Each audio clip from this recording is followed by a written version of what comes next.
आपके सामने, बिहार की जनता के सामने कमिट कर रहा हूं। जो कुछ भी मैं कमाऊंगा अगले 5 साल में, उसका 90%, कम से कम 90% जन स्वराज के इस अभियान के लिए डोनेट कर रहे हैं। यही नहीं, पिछले 20 वर्ष में मैंने अपने द्वारा अर्जित की गई जो भी मेरी चल अचल संपत्ति है, एक मैंने अपने परिवार के लिए दिल्ली में एक घर को छोड़कर बाकी सारी संपत्ति को जन स्वराज के इस अभियान के लिए डोनेट कर रहा हूं। पैसे की वजह से बिहार की गरीब जनता का जो ये आशा है, ये रुकने नहीं दूंगा, चाहे इसके लिए जो कुछ भी करना पड़े।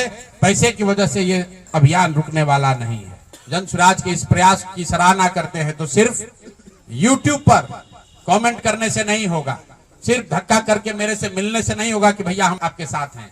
हम अपना 90% दे रहे हैं, आपसे 10% भी नहीं मांग रहे। लेकिन आज से जन स्वराज से जुड़ा हुआ हर व्यक्ति, बिहार को इस मिट्टी से प्रेम करने वाला हर व्यक्ति, आप चाहे किसी दल के हो, किसी विचार के हो, कोई भी काम करते हो, एक मदद कीजिए अपने राज्य के बेहतरी के लिए, सुधार के लिए, व्यवस्था परिवर्तन के इस अभियान के लिए।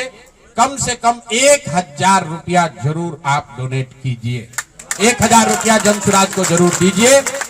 अगर आप बहुत गरीब हैं, आपके पास 1000 रुपया नहीं है, तो समाज से चंदा करके दीजिए। लेकिन अगर आप जन स्वराज में जुड़े हैं, मैं फिर से दोहरा देता हूं, अगले 5 साल तक जो कुछ भी मेरी आमदनी होगी, उसका कम से कम 90% मैं जन स्वराज के इस अभियान को चलाने के लिए दान करूंगा। और दूसरा, पिछले 20 वर्ष में जो कुछ भी मैंने कमाया है, मेरी जो चल अचल संपत्ति है, उसमें एक अपने परिवार के लिए घर को छोड़कर बाकी सब कुछ जरूरत के मुताबिक जन स्वराज को डोनेट कर दिया जाएगा। इसके साथ ही मैं आपके जरिए बिहार की जनता से, जन स्वराज से जुड़े हुए लोगों को ये आह्वान करना चाहता हूं, आप भी संकल्प लीजिए। अब 1000 रुपया का कंट्रीब्यूशन आपको करना है।